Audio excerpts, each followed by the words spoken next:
दोस्तों, आदिशक्ति माँ गायत्री प्राणों की देवी है और प्राण रूप से 84 लाख प्रकार के जीव शरीरों में विद्यमान वो आदिशक्ति माँ गायत्री आँखों से दिखाई नहीं देती है। ऐसी सनातन सत्ता जो संपूर्ण जीवों का जीवन का हेतु कारण है, वो आदिशक्ति माँ गायत्री है। वो प्राण रूप से हैं और हम सभी जीवों के साथ साथ मानवों के जीवन का कारण भी वो आदिशक्ति माँ गायत्री का प्राण ही है, जो हम प्राणी कहलाने का गौरव प्राप्त करते हैं। ये बड़े हमारे सौभाग्य का दिन है, सौभाग्य का विषय है। यहाँ कालवाड़ ये क्षेत्र है और इस युग के परम ऋषि परम पूज्य गुरुदेव स्वयं महाकाल प्रज्ञा अवतार के रूप में हमारे बीच में इस धरा पर युग परिवर्तन के उद्घोष के साथ और संपूर्ण युग निर्माण योजना के साथ और एक विस्तारित और विपुल साहित्य के साथ, इतना विस्तारित साहित्य जो संपूर्ण संसार के संपूर्ण मानवों को जितनी भी विचार प्रक्रियाएं सबकी चल रही है सबके दिमाग में, उन सबके विचारों को प्रतिपक्षी विचारों से पुनर्स्थापित करने की पूरी वैचारिक प्रणाली जो युग परिवर्तन का ध्येय और उद्देश्य है, परम पूज्य गुरुदेव ने युग निर्माण योजना के रूप में हम सब लोगों के सम्मुख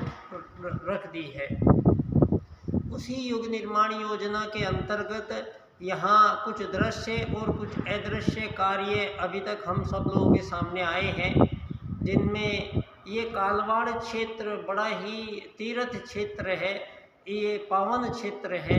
जहाँ परम पूज्य गुरुदेव के सूक्ष्म संरक्षण में यहाँ आदिशक्ति माँ गायत्री की ये गायत्री शक्तिपीठ स्थापित हुई है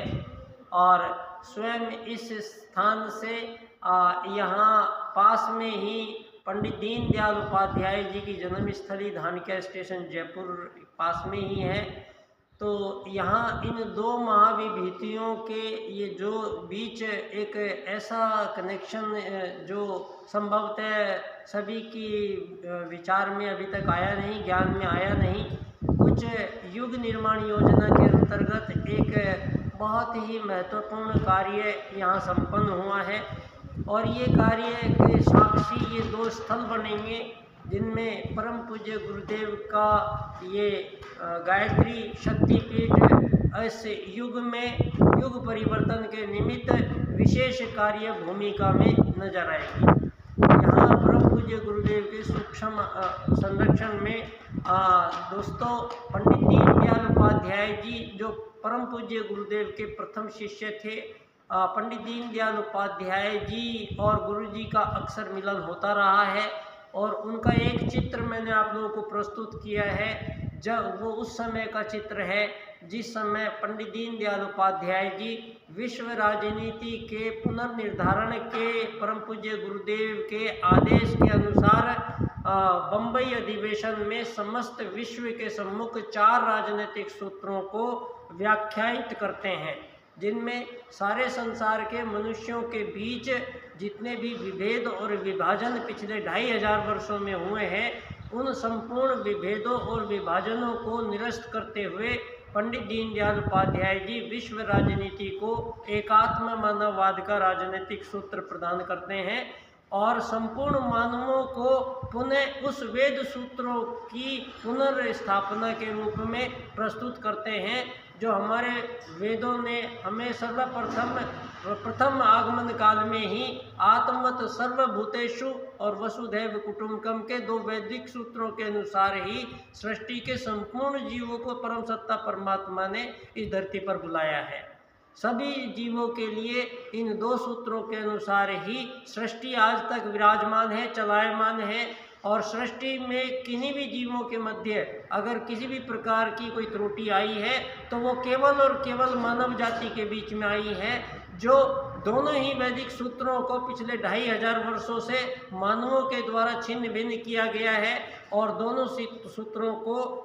धरती से विदा किया गया है। आत्मवत् सर्वभूतेषु के सूत्र को तोड़कर मानव की पहचान, जहाँ वेद मानव को एक आत्मा मानते हुए मानव जीवन की व्याख्या और मानव जीवन की स्थिति परिस्थितियों को यहाँ पर निर्धारित करता है, वो लाखों करोड़ों वर्षों पूर्व की हमारी आदि सनातन, हमारे आदि ऋषि महर्षियों की, हमारे पूर्वजों की, प्रथम पूर्वजों की, उन आर्यों की जो श्रेष्ठ जीवन पद्धति का निर्धारण मानव को केवल और केवल एक आत्मा मानते हुए धरती पर रहने का, रुकने का, उसके लालन पालन का, मानव के संपूर्ण जीवन का निर्धारण केवल और केवल एक आत्मा मानकर किया गया था। फलतः यहाँ लाखों करोड़ों वर्षों तक मानवों के बीच कोई त्रुटि नहीं थी। सतयुग का एक लंबा कार्यकाल जो मानवों के प्रथम आगमन का साक्षी है, इस बात को वेद से आप समझ सकते हैं। यहाँ जितनी भी त्रुटियां आई हैं मानवीय चिंतन के परिणाम, और जो आज स्थिति और परिस्थिति के रूप में सारे संसार को भयावह रूप से ढके हुए है, वो सारी की सारी स्थिति परिस्थितियों की जन्मदात्री मानवीय चिंतन की वो त्रुटियां हैं, जिनके कारण पिछले 2500 वर्षों में विश्व राजनीति में आमूलचूल परिवर्तन किए गए हैं और उन वैदिक सूत्रों की अवहेलना की गई है। परिणाम सारे संसार के मानवों के बीच युद्ध, शोषण, वध, हत्याओं का एक लंबा सिलसिला चल रहा है। लेकिन ये वो समय है जब युग परिवर्तन का मुख्य ये कार्यकाल है। उल्टे को उलटकर सीधा करने के कार्यक्रम के साथ परम पूज्य गुरुदेव ने एक ऐसी युग निर्माण योजना का वो चरण प्रारंभ हो रहा है, जहां मानवों के बीच यहाँ प्रत्येक गुण अवगुणों को निश्चित तौर पे जो यहाँ पर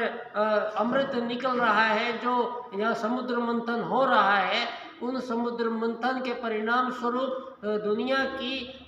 एक परिस्थिति का निर्धारण यहाँ राजनीतिक रूप से संपन्न हुआ है।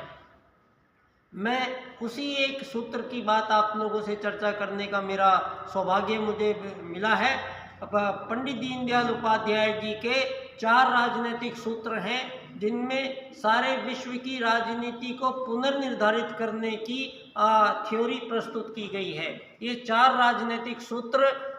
इस क्रम विशेष से इनकी व्याख्या जब हम करते हैं, आर्थिक लोकतंत्र द्वारा अर्थायाम आधारित एकात्म मानववाद की स्थापना से अंत्योदय की प्राप्ति जब हम करेंगे, तो सारे संसार के बीच राजनीतिक रूप से एक ऐसी प्रणाली का प्रादुर्भाव होता है जो सारे संसार के संपूर्ण मानवों के बीच संपूर्ण प्रकार के युद्ध, शोषण, वध, हत्याओं के लंबे सिलसिले हमेशा के लिए समाप्त होते हैं। और जो सतयुग की वापसी के रूप में परम पूज्य गुरुदेव की घोषणा है, उसके लिए ये एक पुल का कार्य है, जो पुल का निर्माण भी परम पूज्य गुरुदेव के प्रथम शिष्य पंडित दीनदयाल उपाध्याय जी ने संपन्न कर दिया है। और ये मार्ग यहाँ से और संपूर्ण संसार को वसुधैव कुटुंबकम की ओर बनाते हुए प्रस्थान करेगा। मेरा आपसे आग्रह, पंडित दीनदयाल उपाध्याय जी के इन राजनीतिक सूत्रों के कारण जो विश्व राजनीतिक व्यवस्था का परिवर्तन होना है और जो युग निर्माण योजना का ही एक अंग है, आप सब लोगों से इसी परिप्रेक्ष्य में मैं आप सब लोगों के समक्ष इस विषय पर अपने विचार समय समय पर साझा करता रहूँगा। बहुत बहुत धन्यवाद बच्चा डॉक्टर की ओर से।